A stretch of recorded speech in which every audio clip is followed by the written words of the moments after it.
freemen of Indiana, we are in danger. The war rapidly approaches our homes. The rebel army, commanded by General Pillow, has invaded the neutral ground of Kentucky and threatens to march 30,000 strong upon Indiana. For Indiana, the traitors entertain a peculiar vision because she has turned out better soldiers and has more of them than any other state in proportion to population. To preserve the Union and maintain the Constitution and laws and perpetuate the only truly free government on earth. That's what I'm doing here, Hall. I just enlisted to go triumph over the old scratch Lee and his Legion of Fallen Johnnies. What brings you to Indianapolis? Fisher, I've come for the same reasons. 2 months ago, enlistment Jim. The fly's over a year old. You will start the job, ain't you? Time looks fine to me. Won't tell you nothing, Fish. Your timepiece is dead. Your hands ain't moving. So it is. Well, I guess I'll just never know when I'm coming. Well, if you muster an in, you better not be late again, Fish. You know it's the early bird who gets the worm. Ah, but the early soldier gets the musket ball. It's 1862, modern time. We be shooting mini balls now. I heard some of the Unions even shooting breech loaders. It doesn't matter how they get into the gun hall. All these hornets sting the same when they come out. Say, how do you like the verse they put on this flyer? Who for liberty and law, freedom's sword will strongly draw. Freemen stand or freemen fall, let them follow me. Whoso bases be a slave, who would fill a coward's grave? Who would be a traitor knave, let him turn and flee. Nice, isn't it, Private? But tell me, are you just mustering in for the poetry? Rallying for the rhyme? No, sir. I'm fighting to preserve the Union and maintain the Constitution and laws and perpetuate the only truly free government on earth. And how's about the contraband? Negroes? That goes without saying, Hall. How do you boast of the only free government when all men under that government ain't free? And the poetry? All the fancy words I get along the way, the better the battle. How about you, Hall? Me? That's fighting for all the same, Fish, except the poetry. I'm just gonna fight. A rebel army commanded by General Pillow. Think it'll be tough? Nah, I hear what you saw. If the session's aim is half as bad as your wit, we may just make it through this battle alive. For the Union, for the Constitution, for freedom, and now I got one more thing to fight and die for. What's that? Look out, Johnnies. Here comes the Joes of the 12th Indiana. Let's go gobble up some reps, Hall. Hall! Hall! Hall! Hall! Hall! Mr. Hall! Huh? What? I've helped these ladies get all their goods, and all is tallied on their accounts.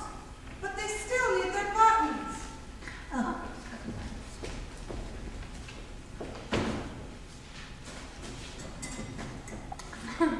Excuse me, thank you. Ridiculous. You know, I can't believe you mentioned this. I thought I raised my children better than you, so I can understand your children coming in with their trousers down. Excuse me. Well, I'm sorry. It's a fact of life. Ah, perfect. Same size, same color, and right on top of the jar. Thank you, Mrs. Hall. Did you see that? That wasn't even a minute. She's shabby. I really disgrace my own. Caught dead with this red buttons on my dress. Certainly not. Oh, Katie, our water is turning murky again. Could you ask Mr. Million to come take a look at it? Oh, I certainly will. Probably won't be for a week or two, though. He's backed up worse than a kinked pipe. Oh, I don't know. These are all so ugly. Why don't we get any quality merchandise around here anymore? It's ridiculous. Well, I suppose so. I've got my two for my Charlie employed. Goodbye, Margaret. Mr. Hall. Goodbye. Don't forget to ask Mr. Million about our well.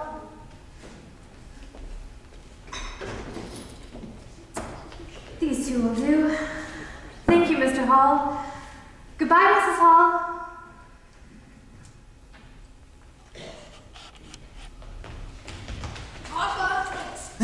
Well, okay. But don't tell your mama. Don't tell your mama what? Don't tell your mama how pretty she looks today unless you fall victim to pride. Oh, hello, my dear. I didn't hear you come in. Boys, why don't you go play play outside. Boys, you be careful now. Stay off the street. John, keep an eye on your brother. Yes, dear? The boy's buttons. Well, That weren't an option, Mr. Hall. I love you. Not as much as those kids do, I reckon. Well, I must say, Joseph, you have a way with children. I wish all of our kids could have grown to know you. Every kid in Idaville loves you. well, it shouldn't. What? Why not?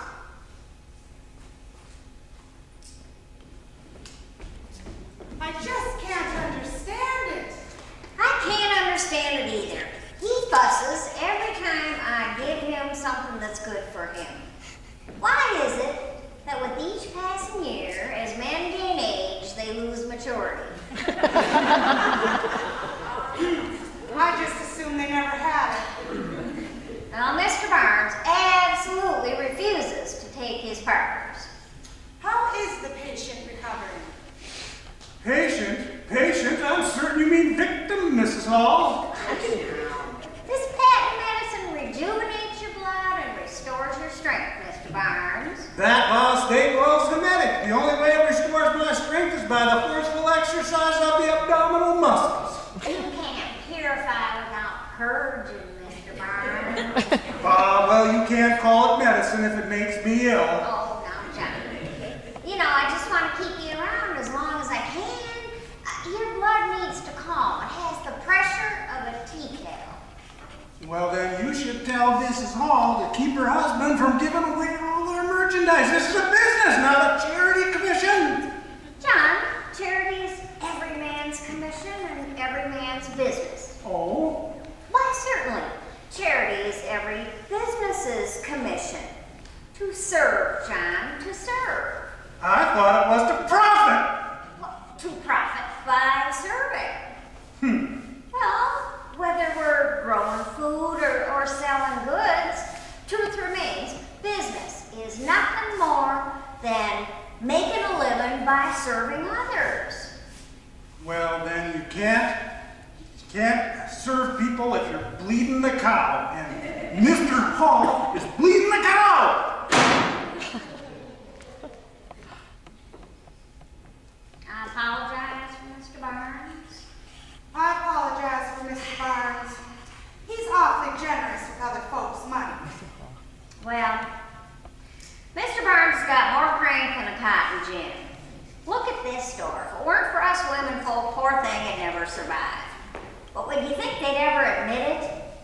Never. Well, whether they admit it or not, behind every good man, One of us. what?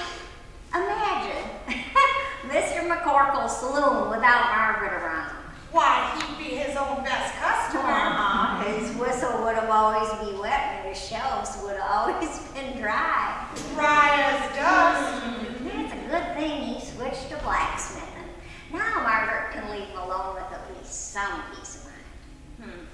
If men knew the influence that women have on their important decisions, well, we'd have the right to vote years ago. Maybe they do know. Oh, well, maybe you're right. Maybe that's why we don't have the right. We should go see the demonstration some of the ladies are having down by that Panhandle Depot. Mr. Barnes and I overheard about it on the way to the store this morning. I hear Mrs. Googer is lecturing there today. Demonstrations. Marches and lectures and the like. Why, there's quite a group gathering in Monticello. Would you like to go see them with me? Oh, Monticello's 6 miles out. So we'll take the buggy. Mr. Barnes shouldn't be needing it today. Oh, we'll be there in no time. I can outrace a telegram when Mr. Barnes isn't looking. The chores are done.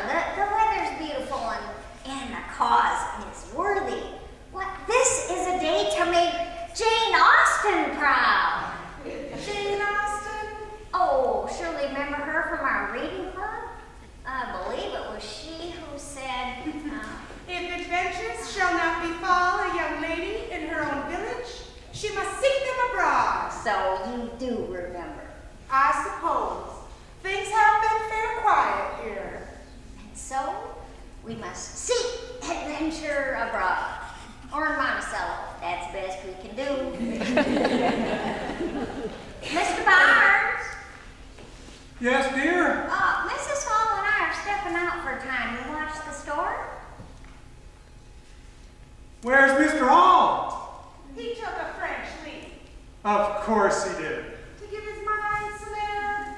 As if it needed any more. Enjoy yourselves, ladies. Thank you, John.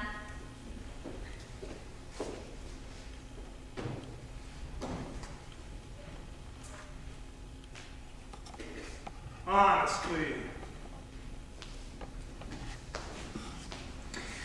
Of all the things, as soon as I got home, I found my trolley and Floyd missing 2 more buttons. Where are they, Mr. Barnes? Have a look, Miss Million. They're still out. Oh, thank you, Mr. Barnes. It seems these boys are certainly active. Well, buttons seem to be in high demand as of late. Oh. Right on top. Thank you, Mr. Barnes. Put them on my account. Will do, Miss Million, will do. Or maybe I should put them on Mr. Hall's account.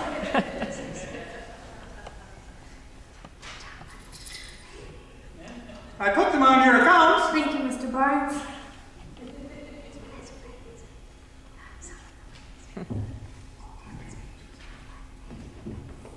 Well, hello, partner. Good morning again, Joseph. Good morning, Aaron. Thanks for bringing your father back. Mr. Barnes. I didn't mean to be AWOL. I had to catch some fresh morning eggs. I thought the women's watching the store.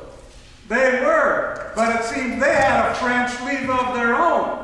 They stepped out. Well, no worries. I can clerk the store now if you need to go back to your bean counting, John. I haven't gotten to the beans hall, but I have been counting candy. Oh, We seem to be with a small shortage. well, if you count the buttons, I reckon you'll find we have a small surplus. So it all averages a penny in, penny out. Yes, about that arrangement you have instigated. Yes?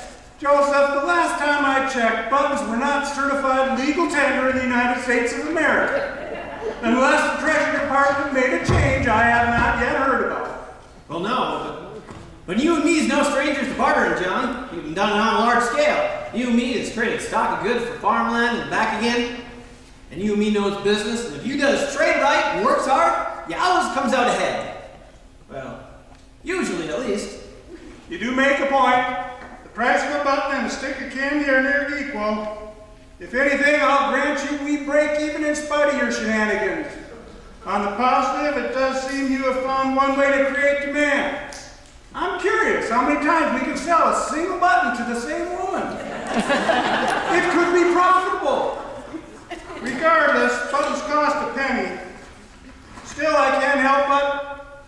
Paul? Restocking our inventory?